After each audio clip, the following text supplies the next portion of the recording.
You know what our main job is?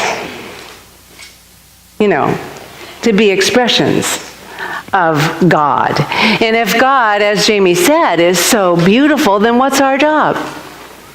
To be beautiful. But we put way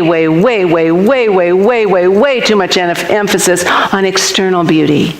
We can't even see God, the invisible essence, energy, creative stuff that's all there is, and we know it's beautiful. I don't know how many of you saw that sunrise. Yeah. I walked out on the patio and I was literally speechless. It was so beautiful. It was beyond any words. It was that feeling that just makes you feel alive, filled with love, at peace, in harmony with the universe, at one with life. Because you see, that beauty is a package deal. You can't just say, oh, that's beautiful. If you really understand it and feel it, it's got the whole kit and caboodle, everything, all the God qualities. When we talked about our inherent beauty, I thought about almost 44 years ago when Kirk and I got married at the neighborhood church in Palos Verdes, and I was walking down the aisle into the song Beautiful by Gordon Lightfoot. And I thought, I better hear what that song was saying about beauty. And I must have listened to it 20 times in the last 3 days because it's so beautiful. It's perfect. But it says it's not about physical beauty. It's about connection and feeling. It says, I was made for you and you were made for me. Laughing eyes, smiling face. When you hold me tight, how could anything be less than beautiful? That is about feeling, and that's what beauty is to me. Somewhere along the line in our world, we've gotten off base, right? Wouldn't you agree with me? We put too much emphasis on the outer, although external beauty is wonderful. We're not complaining about that. It's just we've got to have the balance. The wholeness of life means the inner and the outer, and we've just gotten off balance, right? Too much focus in one area and not the other. And as Emily was reading, that was probably the most beautiful reading on beauty. It was wonderful, the whole thing. It's about the true beauty is the essence of God. And we know that we're born with the God qualities. So beauty is an inherent quality in us. We're born with it. And of course, as I said, it's not just beauty, it's the love, the peace, the harmony, the holiness also. We're born with it, but when we get here, we forget. And I think something happens, and what we do is we go around searching for beauty anyway, because we know we need it to be fully expressed and fully alive. The mystics all knew about this inherent beauty. Rabbi Heschel, which is, he's a Polish-born American rabbi and a Jewish mystic of the 20th century. And he was absolutely distraught that we've gotten so out of balance with beauty. And he said, people now have gotten so hungry for power, they trample all over beauty. They forget it. It's what we need. Beauty is what makes people artists, creative, that makes them have noble, meaningful living. What was it I said about the Nobel Peace Prize? To give their greatest gifts to mankind when we can be in alignment with beauty. So this morning, I think my main wish and goal and prayer for all of us is we just tap into that beauty that's already there. We don't have to go anywhere but inward. The problem is, you and I are make our life like a chalkboard. You know, a chalkboard? We have the chalk and we have the eraser. And we write messages that guide our life. Do you get what I mean? The thoughts, the beliefs we think, they guide our life. So we're writing on this chalkboard. Now remember, we have the eraser too. That's our free will. And we're writing, I'm not good enough. I'm not smart enough. I'm all alone. I'm not worthy. And so what happens? We feel insecure. We feel yucky, basically, because we live this diminished version of ourselves because we've written these things on our mind that just, they're not true. We're telling ourselves these lies that we live our life by these stories because people aren't training us that we're beautiful just as we are, just exactly as we are. You know, I told a story a few years ago, so I'm just going to repeat a little bit of it, but it still amazes me.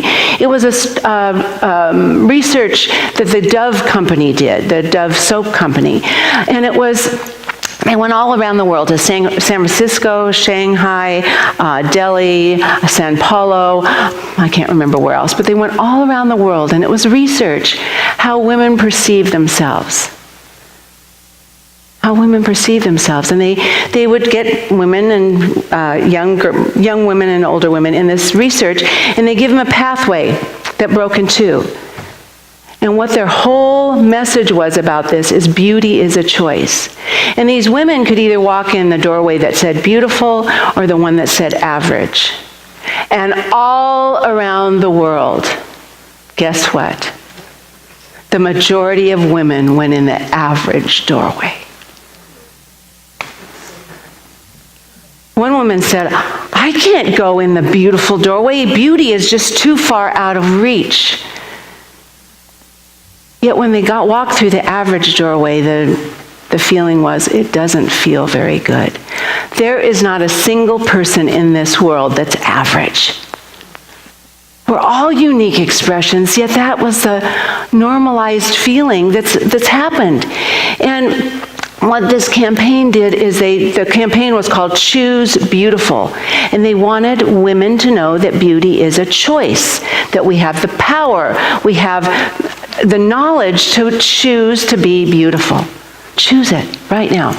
Don't change a thing, just choose beauty. I heard one of the comments, because I was watching a little clip, and a guy answered, I bet if guys were given that test, they'd all go for the beautiful door. I thought that was a cute comment, but we need to choose differently. We need to choose differently and train our minds. So you remember I said we have that chalk where we get to write things down. Think of Alfred Nobel. You write things down until you know better. When you know better, you erase that and do something different. We need to train ourselves to speak the truth and know the truth. I'm going to read a poem by Hafez. I went to another Sufi mystic. How did the rose ever open its heart so it could give all its beauty to the world? That takes vulnerability, you know. I mean, I'm just adding that in there, but it takes a lot of vulnerability to just give your love to the world because you don't always get it back in the same place. But how did the rose have all that courage to open its heart and give all its beauty to the world? It felt the encouragement of light. Now, there's another line, but it felt the encouragement of light against its being. Now, light can be prayer, communion, meditation, contemplation. It can be spiritual practices, or the light can be given to us by someone else. You know, they say with children need one positive role model in their life to grow up feeling confident and good.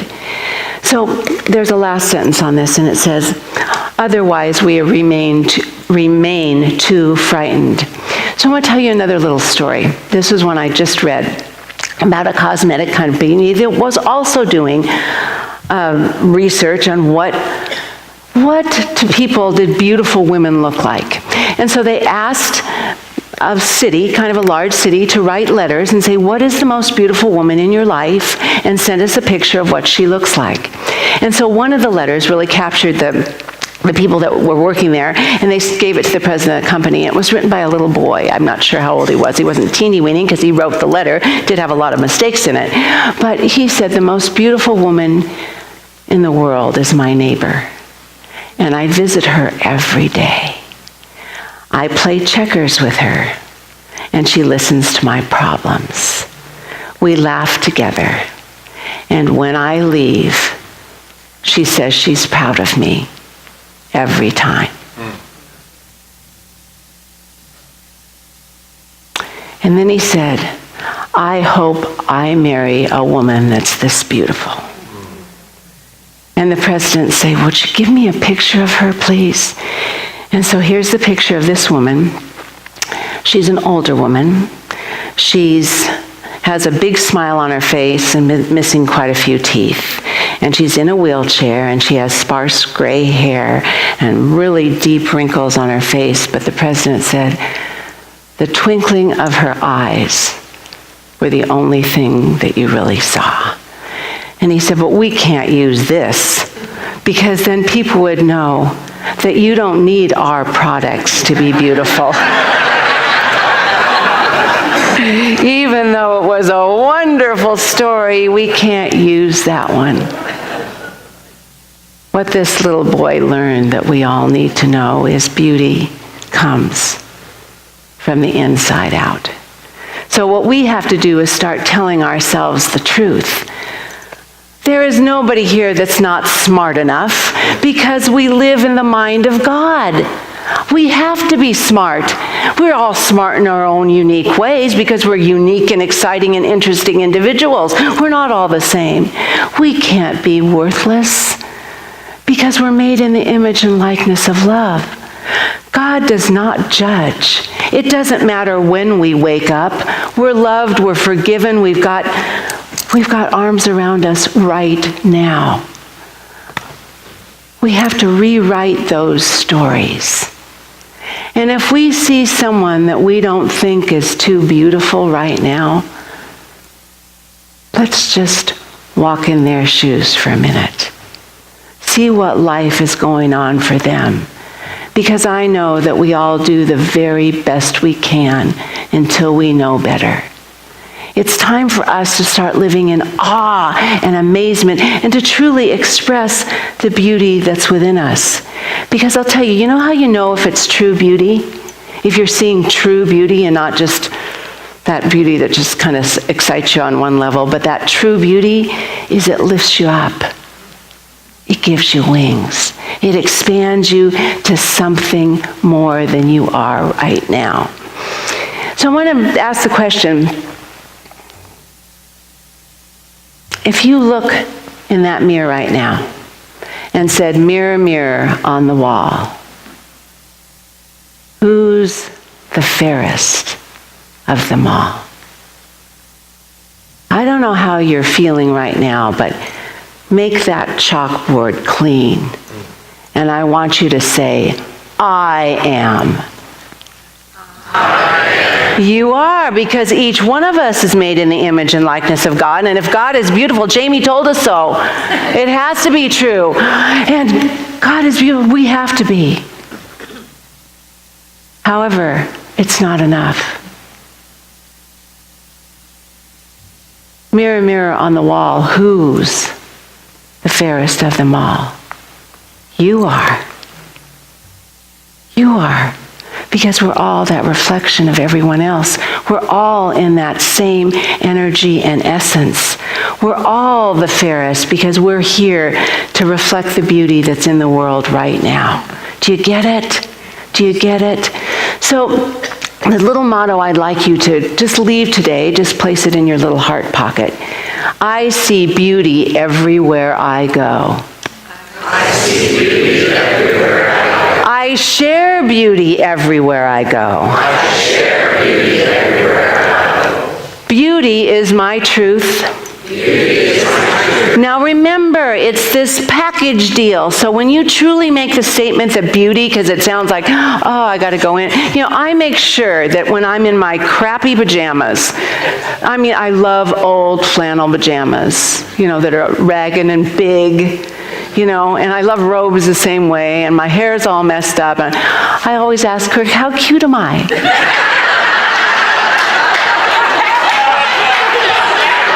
It's a test. But you know what? 44 years later, almost, he's never failed.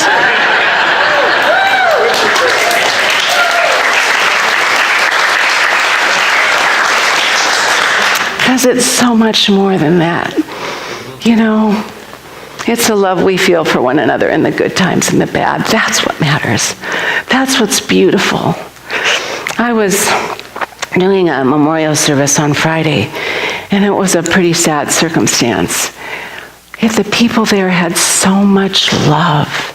I'll tell you, it was the most beautiful thing you can imagine because the love was so strong.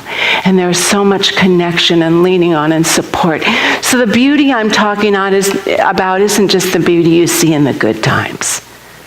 It's those tough times. It's the cracky times where the light can show through the most. So remember what Hafez says. How could the rose give all its beauty to the world? Because it felt the encouragement of light. It felt the encouragement of light. So just close your eyes for a minute. And just in this moment, as we're preparing for our last song, Jamie, hint, hint, we just want to be in that place and space where we know that the power and presence of God is all there is, and it's always here, right now, always, always, always. And that God energy and essence, that feeling where we get the God bumps, where we're totally open, broken open right here and now, is the energy and essence of beauty and love and light and peace and wholeness and goodness. And that breaks open at the times that are wonderful and the times that are the toughest. We have the power within us right now to know that truth, to write a new story, a new message, to share more light and love with this world because we know a bigger picture. We have an expanded knowing of what life is, that we are here on purpose every moment, every single moment, and now is that moment to be and share and know the light and love and beauty and peace of spirit, of God, of truth, right here and right now. So in this knowing, I simply invite you to let go of any small thoughts you've had about yourself. Open your heart, open your mind, put your energy around the beautiful beings here in this room, and know that we are walking together in a path of beauty, a path of love, a path of light. How good it is. We say thank you, God, for all of this and so much more. And we simply seal that by saying together, and so it is.